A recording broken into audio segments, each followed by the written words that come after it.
speaking English and still not speaking the same language. I just need that to marinate in your spirit real quick.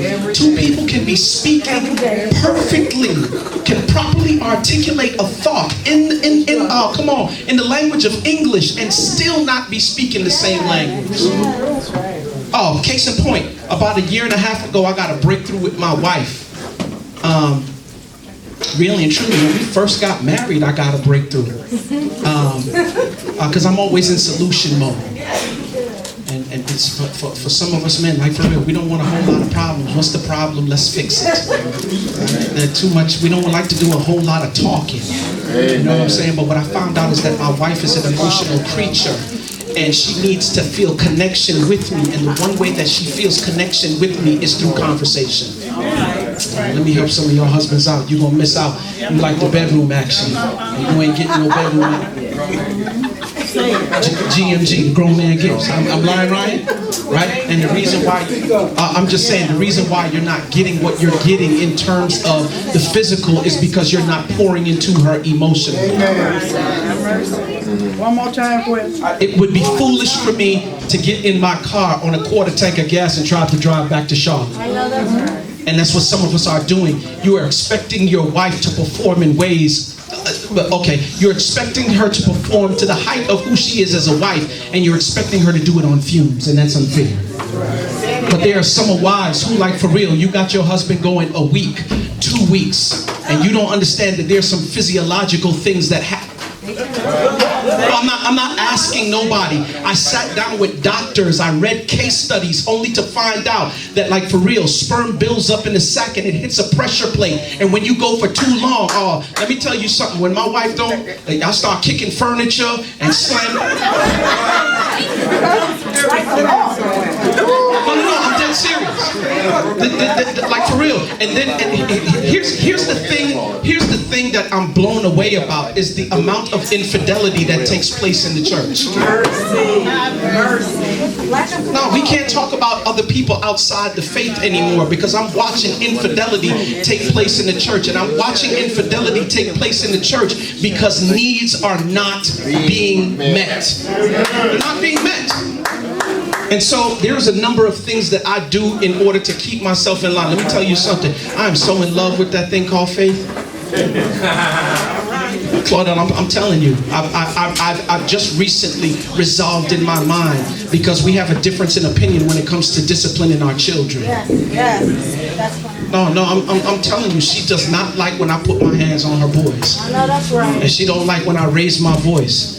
But the only person that's gonna love them the way they get in love is their mama. When they go outside in this world, y'all watching the news. Don't get it twisted because they got like a little, you know what I'm saying? All that means is that they half Jamaican and half Boricua. That's all that means. They still tinted.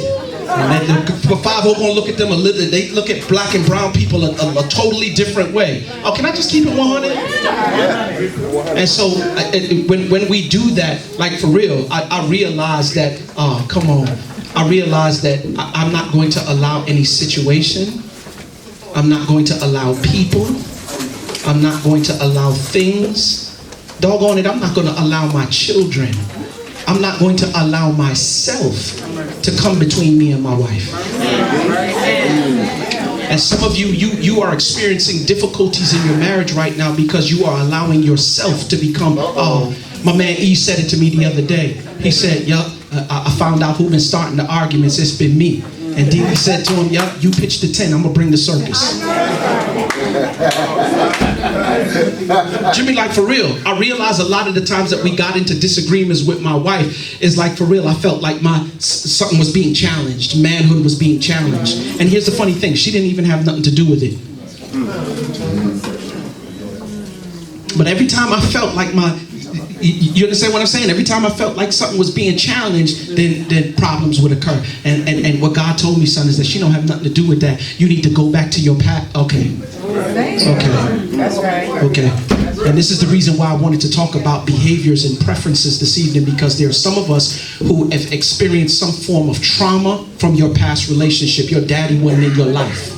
Your mama treated you a particular way that was not conducive to the end result that you wanted. And yup, and you didn't get that healing at 5. And 15 came along and you still didn't get that healing.